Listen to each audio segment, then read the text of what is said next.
Well, good day, viewers, and welcome to today's SportWrap show. I'm your host, Brian Munango, unpacking the latest sports news. Well, before we do dive into the show, let's talk about the wonderful world record for the longest penalty shootout that took place in Namibia in the 2005 Namibian Cup between KK Palace and Civics. After a 2-2 draw in the regulation time and no winner was found after extra time, winner KK Palace was decided after 48 kick penalty shootout until last year when the new world record of 54 penalties were needed to separate two non-league sides from England Northeast and the Marathon Cup shootout. Definitely one of interesting record to have here in Namibia until we have that broken. But with that, let's get into today's hit list.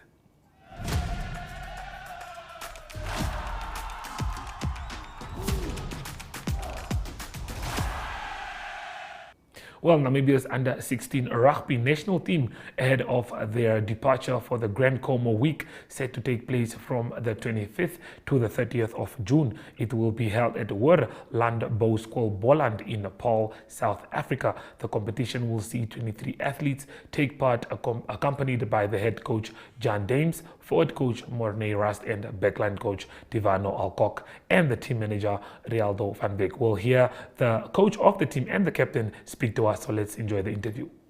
I'm Jan Dames, the head coach of the Grant Khomo under-16 Namibia rugby team.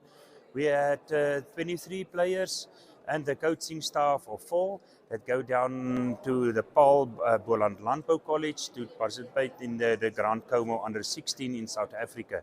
So yes, we going from the 25th until the 30th to play rugby against South Africa professional games. And yes, we are very proud to have sponsors over the country who sponsor the team, and the parents who must take out some money and make this happen for the players to go. En dan aan almal wat bygedra het vir elke sent wat daar is, baie dankie. Ons gaan ons bes probeer om deel te wees van Namibia Rugby en ook hierdie seuns om ons naam hoog te hou, ons land hoog te hou en Namibia Rugby terug te plaas op die map. My name is Pieter Jan Strydom. I'm the captain of the under-16 Grant Khomo. We are participating in the tournament from the 25th to the 30th of June, and we are going tomorrow. Our preparation was very good. The coaches were very hard on us, but I think it will be worth it. I expect our team from to the other side to get good points and to score some tries, and maybe our teams will be the teams are very tough. Thank you. Well, with the second round of the Namibian Rugby Premier League, that commences tomorrow, with a title race still wide open and some interesting top-of-the-log clashes in store. Log leaders FNB Wanderers with 31 points host 4th placed FNB Rehoboth, who have 17 points at the Wanderers field, that is, while 2nd place Kudus with 29 points host 3rd placed Trasco United, who have 28 points in Walvis Bay. In other matches, 5th placed FNB Western Suburbs travel north to take on 7th placed Grootfontein, who just came off a huge defeat against Grootfontein, against Unam actually, while 6th placed FNB Unam traveled to Rehoboth to take on 8th placed Rio Falcons. Wanderers regained the lead after beating Falcons 45-20 last weekend, and they are the current leading team in the only unbeaten team in the league so far, with wins against teams like Kudus. Well, leg 5 of the Namibian National Motocross Championship will be hotly contested in the 10 this coming weekend. We have a video that we have compiled for you there, so please do enjoy.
first event next week.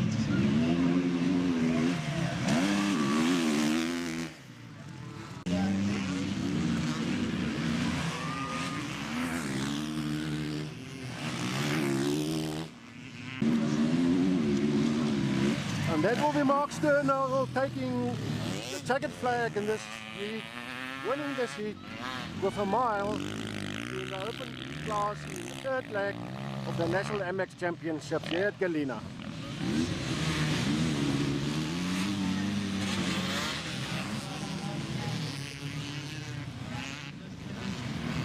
Fourth, our national champion, Don Ray Bota, number 1, coming in fourth.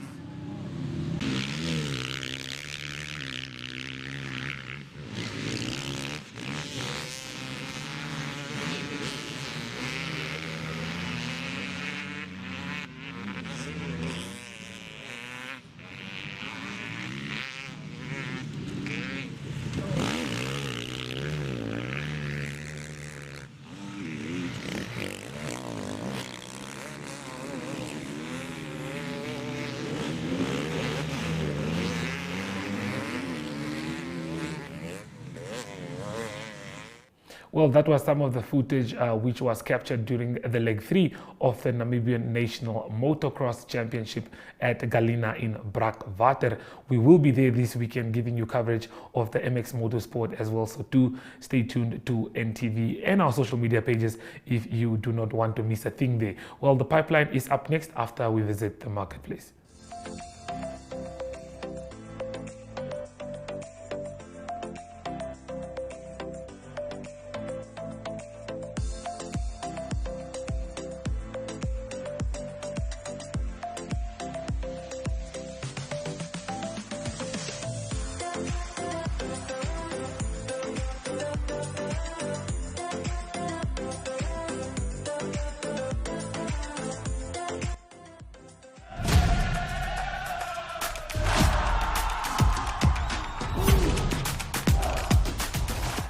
Well, Nedbank Namibia announced the return of its premier mass participation event, the Nedbank City Dash 2023, which promises to be an unparalleled experience for runners and the community alike. Scheduled for 10 September, well, we are all excited for that one. Momentous gathering, significance, the joy of interaction, the renewal of communal bonds, the share of experience after the challenging silence of COVID-19. The manager of OTB Sports, Yvonne Brinkman, expressed her enthusiasm for the Nedbank City Dash. Let's take a look at the video.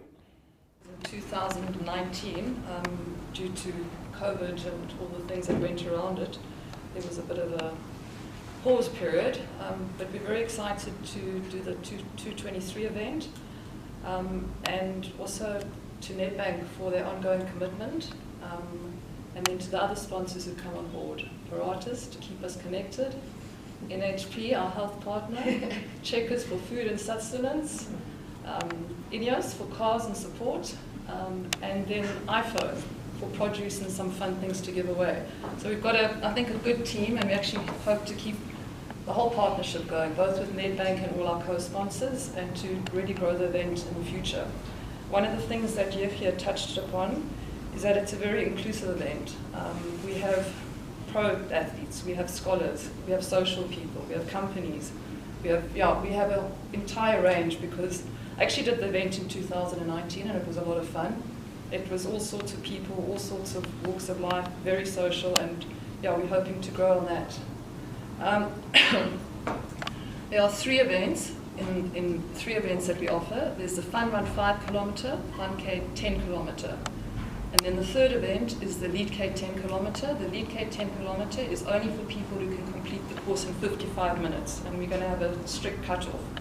55 minutes is a reasonable time for a fit person, but the fastest people usually do it in 30 minutes. So the idea is just to keep that really for the top fast runners, and the social people can start a bit later. So the lead starts at 7, and the social will start at 8 o'clock.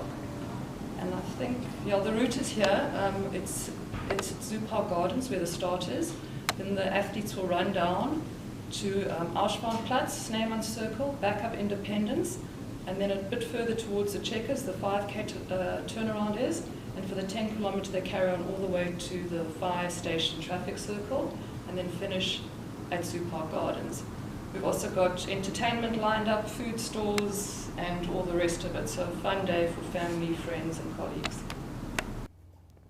Well, after the break, you will have your take up next.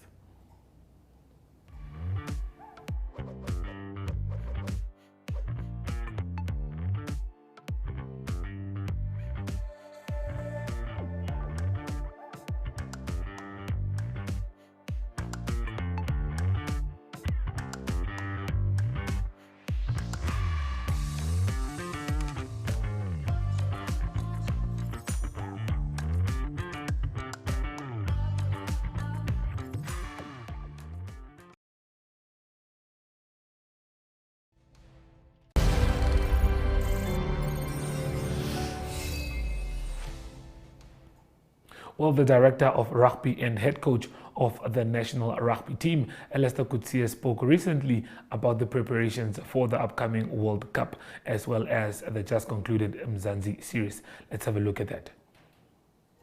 We'll move on to the Mzansi wrap-up. Just the overall performance. I know, people look at results and they determine success by the number of matches you won or whether you've made the semi-final, the playoffs or not. So when I started out in January, we actually, and I'm not making excuses, please never make excuses, we were actually 2 months behind the South African franchises. They already have played matches amongst themselves down there. Because they have to do it. After Mzansi, they will determine who's number one to play promotion relegation for Karika.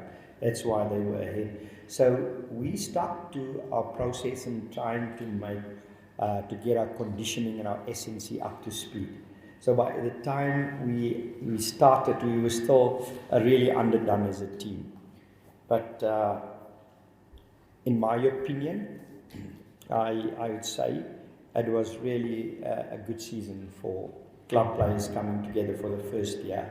We won 3 games, and there were 3 games that we lost within 5-6 points. I know St. Clemente Rhinos by 1 point, Leopards by 3 points, Border by 5 points. So it was really touch and go. We could have gone into a semi as well. So from that point of view, very positive about how the players responded, because they had to adapt to a new coach, new philosophy and things like that. And what I was pleased about is how coachable they were and the effort that they put in, notwithstanding the sacrifices and the distances that they travel. So for me, what we've learned, I think there were 3 things that stood out for me. The big thing is a coach, any coaches. Chrysander needed time, to have more time with the team, to build a proper team. Obviously, we understood the challenges, logistical challenges. Basically, we only had 1 session with a team that was playing the weekend. So we had 1 proper session, and on certain days, on a Wednesday, for example, then the Grootfontein forwards would come, then we'd have the full pack. Then the Thursday, everyone was here, and we could have a full training session, and then the Friday a captains. So 1 session, 1 split session, and a training and a captain's run. And in light of that, you compete against teams. We have 2 sessions on a Monday, 2 sessions on a Tuesday, off on a Wednesday, 1 or 3 or 2 on a Thursday, then the captain. So a minimum 3 full sessions and a captain's, So we're looking to improve that for next year. I'm not asking for miracles, and we're not in a position yet to get the guys on a full-time basis because they work. And financially, I don't think we're in a position yet to offer full-time contracts for rugby players. But I think the franchise concept is where the union is working towards. Hopefully in future, that's a possibility. Well, our La Rugby Joel segment is right up next.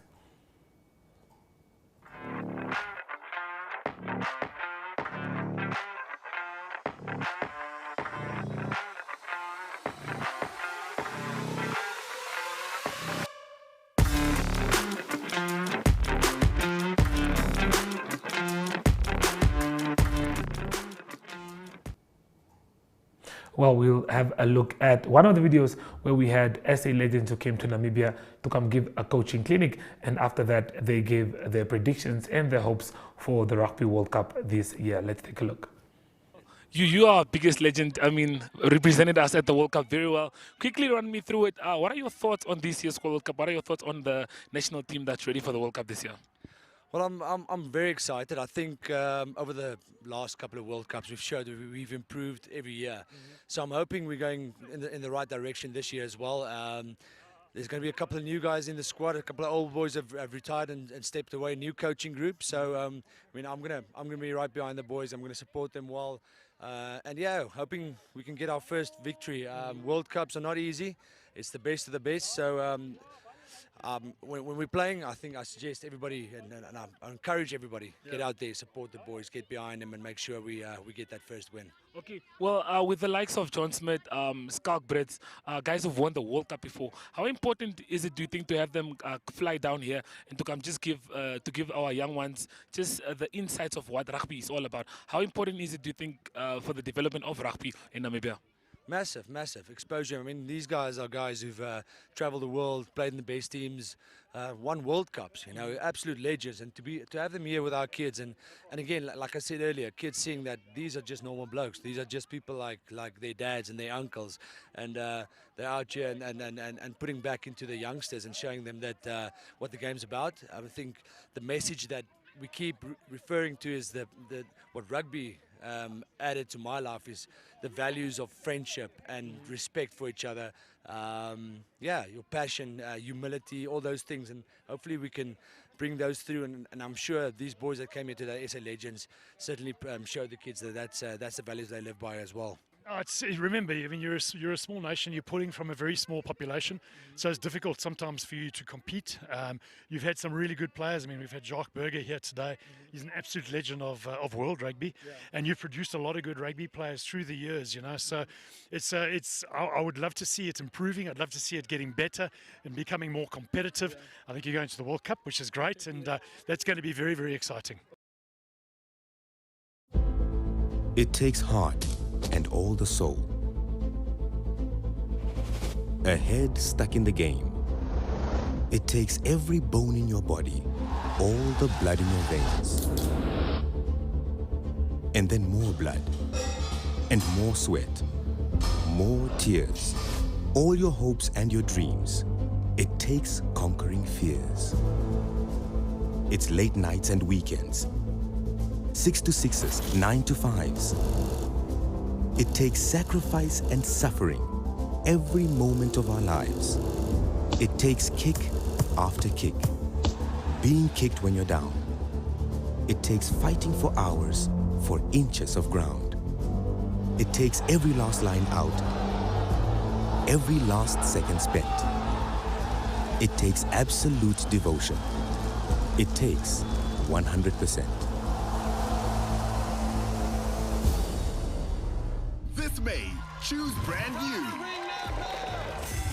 Choose drama and deceit. I'm very attracted to you. Oh. Would you be interested in having an affair? Choose fights and fallouts. I won, and that was right. I brought the heat. I mean, I'm gonna destroy you. Choose truth and discovery. I miss her every day. I see her every day. Choose fresh shows, series, and original entertainment. This May, choose brand new. Choose DSTV.